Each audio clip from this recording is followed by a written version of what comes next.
Alright, so, welcome back. I found some good articles in the Collegian, and I wanted to discuss them. And I had a couple of notes and a couple opinions about some things in there.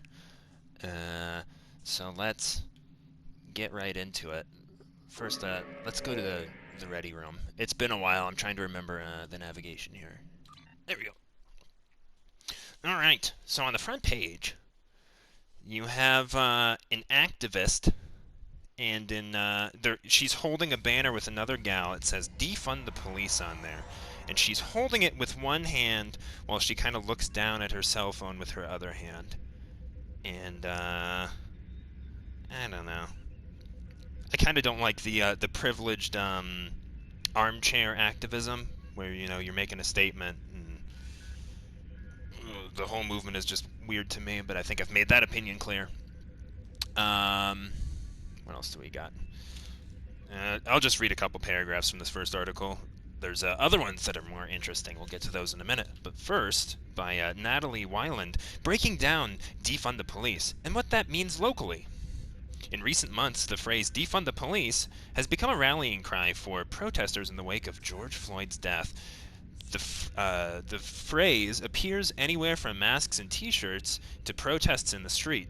But what does it actually look like? And what does it mean in Fort Collins?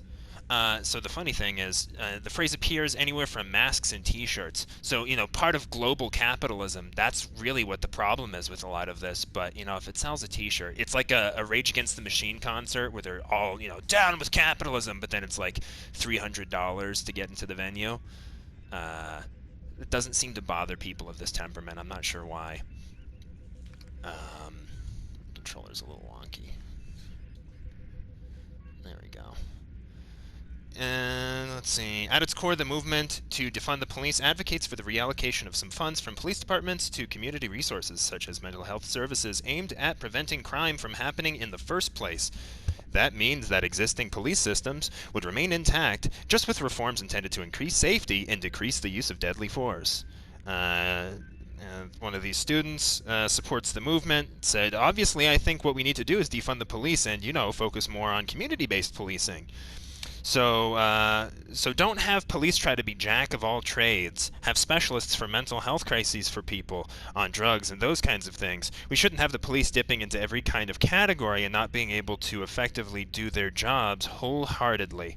I have mixed feelings about this because, yes, I don't think cops need to be the jack of all trades, to respond to every single situation. They should be expected to, handle every circumstance. But that's kind of what calling the cops is for, because you would hope, like, there's some pressure on, like, citizens to conduct themselves in a way and handle situations between each other without requiring a police officer or a lawyer.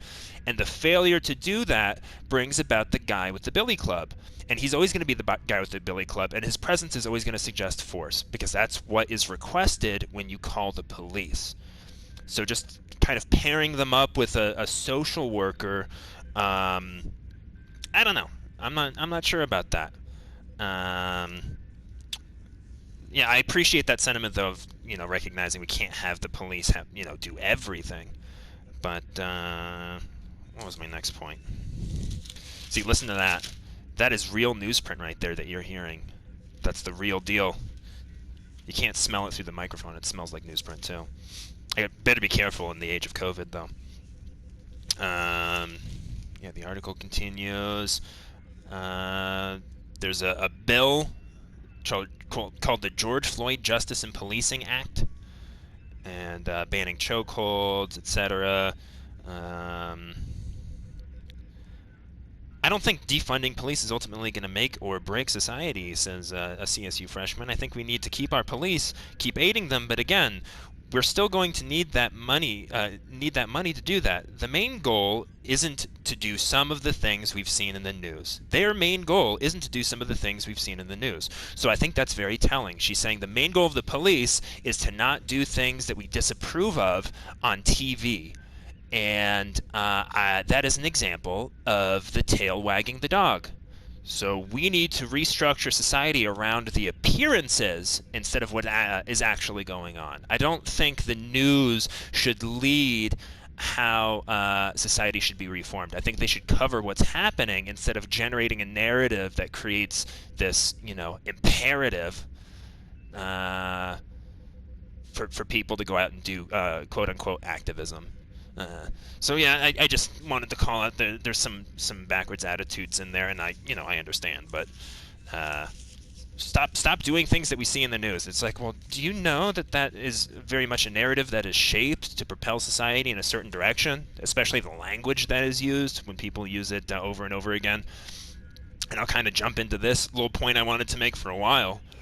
I think there was like a coverage also in the college newspaper about debates between two Senate candidates, and one was asked a question about racial justice. And he's like, "What's your stance on this, and racial justice?" And it's like, basically you have to talk like politicians get in trouble for not like answering the question when it's to the point. But when you phrase a question like that, like me personally, this is probably why I wouldn't succeed as a politician, but I would hear a term like racial justice and be like, you just combined two words and it's supposed to have this meaning that's supposed to, vibe with me or whatever, but it doesn't mean anything. I believe in justice. I don't believe in infinite abrogations of justice that I'm supposed to have like a little, quote that's or some kind of mantra that I chant when I hear it. Like, that's not my attitude towards language. So when you talk about racial justice, I'll be like, let's just talk about justice for people. Like, I don't know. I hope you kind of get my point. But yeah, there's going to be like racial justice. Another term being popularized is economic justice and so justice. And I think you're just playing dumb language games when you start putting that into your dialogue with people. You don't really want a dialogue. You just have this kind of like, well, here's this term that I constructed that's very difficult to define and disagree with, because it sounds like nice stuff. You wouldn't want to disagree with the happy good people. What's your problem with happiness and goodness? You wouldn't want to hate on justice. It's just like, well, no, I'm all for justice, just not whatever you're concocting in your lingual laboratory there. So we'll move on to the next article, and this is the piece de resistance, because I've discussed this on this channel before. CSU Jewish Community Reacts to Diversity Symposium Speaker by Serena Bettis. Amid a week of educational discussions brought to campus by the 20th Annual Diversity Symposium, the Jewish community at Colorado State University continues to fight anti-Semitism. 5 days prior to the opening keynote speech, October 19th, a Jewish faculty member sent an email to Carolyn Aronis, co-chair of the Presidential Task Force on Jewish Inclusion and the Prevention of Anti-Semitism, and two other, I was kind of hoping it would make up some kind of acronym that was catchy, but it doesn't really. And two other faculty members expressing concern over their choice of Melina Abdullah, a professor at Colorado State University and a founder of the Black Lives Matter movement, as Monday's keynote speaker, who has been associated with an anti-Semitic minister and group. Yeah, her last name, so Melina Abdullah, and the article is about anti-Semitism. I wonder if there might be some age-old tropes in this one. On one hand, we're seeing a great network of support within the CSU Jewish community, bonding, supporting each other, and ready to speak out against harassment and discrimination we have faced. On the other, we are legitimately concerned by attempts to misrepresent our community, something that can divide us from other minority groups. Yes. And then the concern over Abdullah as a keynote speaker stems from a 2019 tweet she made defending Louis Farrakhan, the leader of the Nation of Islam, who frequently uses anti-Semitic and anti-LGBTQ rhetoric in her appearances at events hosted by NOI. I think that's the Nation of Islam. We are totally shocked. We were disheartened, just hurt that someone with a known association to a hate group with such anti-Semitic, such anti-LGBTQ rhetoric was even considered, said a graduate student and member of the Presidential Task Force. and then you talk about the history of the Nation of Islam, but it goes on. Southern Poverty Law Center and the Anti-Defamation League have accused the Nation of Islam and Farrakhan of continuous anti-Semitism. I wonder if they were actually deemed a hate group, or if they actually went that far. Basically, the reason I'm getting into this one is because this coalition is not going to work, and I will explain why I don't think it's going to work. When you have a common enemy coalition, it's like LGBTQ plus our allies of color plus these people, and it's just like, well, what binds you together? What do you actually have in common? And it's just like this enemy, this normative culture that we need to reshape. And it's like, oh, well, like, what is the positive vision that you can share? And I don't think that's really talked about a lot, because, you know, once you get into the nitty-gritty, like, it's really easy to make calls for solidarity, but then when you have to get into the nitty-gritty and say something intelligent about it, you find that your hands are very quickly bound. You can't really... and your mouth is gagged. You can't really say anything about it because you're gonna, you know, bother somebody. And God forbid somebody did that at a university. You know, said something that, you know, might be possibly proven false. I don't know. Let's see. Those who are committed to social and racial justice should consider what side they stand on and challenge sources of such nefarious attempts to derail black freedom struggle and my work in particular, Abdullah said. I am not going to be forced to justify my existence or answer obviously false allegations. That's their work. So that's her response to people kind of scrutinizing her relationship with some of these characters. I think everybody should just say that. Like when you get called out and be like, why are you affiliated with these hate groups, and why are you affiliated with blah blah blah, and just be like, I'm not forced to justify my existence to you. I'm not going to answer your false allegations, and just blow a big raspberry. And that's how that, you know, we should have dialogue. And the only reason I'm pressing this is because people are constantly being accused by the left of guilt by association. Like, you affiliated with this person, and you tweeted in support of this person, and you're tainted by just being in proximity to these evil, bad people. And especially when, like, some historical figure that you draw on for, like, an inspiration will be like, well, here's why that person's problematic. And it's just this never-ending game of bullshit. And it's very hypocritical because, like, this lady, Abdullah, one of the founders of a Black Lives Matter chapter, a lot of these Black Lives Matter leaders admit that they are trained in Marxism. They are Marxist social organizers. There was a specific article I referred to back in the day. I think Alicia Garza was one of those people, and she was being asked by a very friendly interviewer, like, what's your stance on this specifically? Like, where are you coming from? What is your technique? What is your approach to bringing about racial and economic justice, or what have you? And she said Marxism, and it's like, well, that's very funny, because I thought we weren't supposed to associate with evil people with bad ideas. And Karl Marx and Engels, the way that they referred to certain minority groups in their letters very frequently, I can't even say on YouTube anymore. But it's okay for them to adopt this person's ideology because it just captures their existential angst, and it's necessary. It just expresses it so thoroughly that they can't really denounce it because, you know,